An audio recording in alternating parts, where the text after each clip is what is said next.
Assalamualaikum warahmatullahi wabarakatuh. Perkenalkan, nama saya Silvia Mustafa dengan NIM 2103086061, jurusan Bahasa Indonesia Fakultas Ilmu Tarbiyah dan Kebudayaan. Tujuan saya membuat video ini untuk memenuhi tugas kelas saya yang diberikan oleh dosen yang bersangkutan, yaitu praktek membaca literal, interpretatif, kritis, bahasa, teks fiksi, dan teks ilmiah. A. Membaca literal merupakan kegiatan membaca sebatas mengenal dan menangkap arti atau meaning yang tertera secara tersurat atau eksplisit. Artinya, pembaca hanya berusaha menangkap informasi yang terletak secara literal dalam bacaan dan tidak berusaha menangkap makna yang lebih dalam lagi, yakni makna tersiratnya, baik dalam tataran antar baris apalagi makna yang terletak di baris-barisnya. Tujuan membaca literal. Membaca literal bertujuan hanya mengenal arti yang tertera secara tersurat dalam teks bacaan. Langkah-langkah dalam membaca literal. Sebagai suatu proses membaca terdiri atas tahap-tahap yang saling berkaitan. A. Mengidentifikasi pertanyaan, tesis, dan kalimat topik. B. Mengidentifikasi kata-kata dan frasa-frasa kunci. C. Mencari kosakata baru. Kosakata tersebut berfungsi untuk menambah kekayaan kosakata pembaca. D. Mengenali organisasi tulisan, yaitu bagan, grafik, dan gambar yang berfungsi untuk lebih mempermudah pemahaman. B. Membaca interpretatif. Membaca interpretatif adalah kegiatan membaca yang bertujuan agar para siswa mampu menginterpretasi atau menafsirkan maksud pengarang, apakah karangan itu fakta atau fiksi, sifat-sifat tokoh, reaksi emosional, gaya bahasa dan bahasa, kias, serta dampak cerita. Tujuan membaca interpretatif. Membaca interpretatif bertujuan agar para siswa mampu menginterpretasikan atau menafsirkan maksud pengarang. C. Membaca kritis.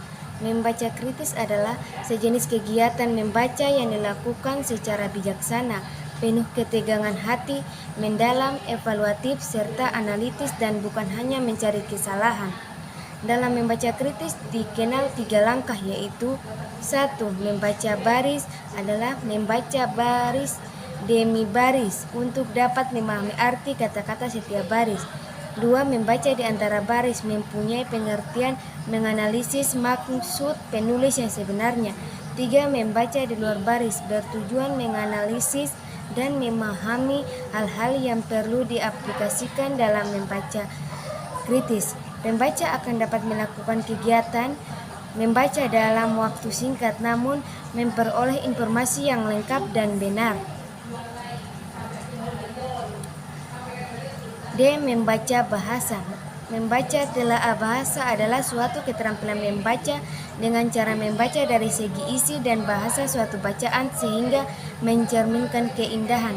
Langkah-langkah dalam proses membaca. 1. Lihatlah judul bacaan yang akan dibaca. 2. Pahami tulisan. 3. Baca tulisan dengan seksama dan teliti. Kalau mau tulis juga yang di bawah ini jika ingin mengambil kesimpulan. 4. Carilah kata-kata yang setiap paragraf yang menurut kamu inti dari suatu paragraf. 5. Susunlah inti paragraf itu menjadi suatu bacaan yang menarik. 5. Membaca teks fiksi. Cerita fiksi ditemukan pada buku bacaan dan novel yang berisi khayalan penulis. Teks fiksi adalah cerita rekaan murni khayalan dari pengarang.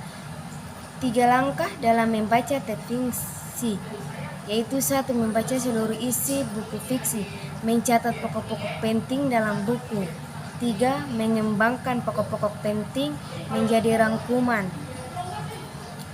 F. Membaca teks ilmiah. Membaca teks ilmiah adalah suatu kegiatan membaca untuk menangkap hal-hal penting di dalam bacaan serta kegiatan untuk memahami dan menangkap isi bacaan. Langkah-langkah dalam membaca teks ilmiah. 1. Baca judul bacaan terlebih dahulu. 2. Baca keseluruhan dari paragraf pembuka. 3. Jika terdapat subhead is, baca satu persatu. 4. Membaca kalimat pertama atau kedua dari setiap paragraf setelah paragraf pembuka. 5. Baca paragraf kesimpulan secara menyeluruh. Mungkin itu saja dari saya. Wabillahi taufiq walhidayah. Wassalamualaikum warahmatullahi wabarakatuh.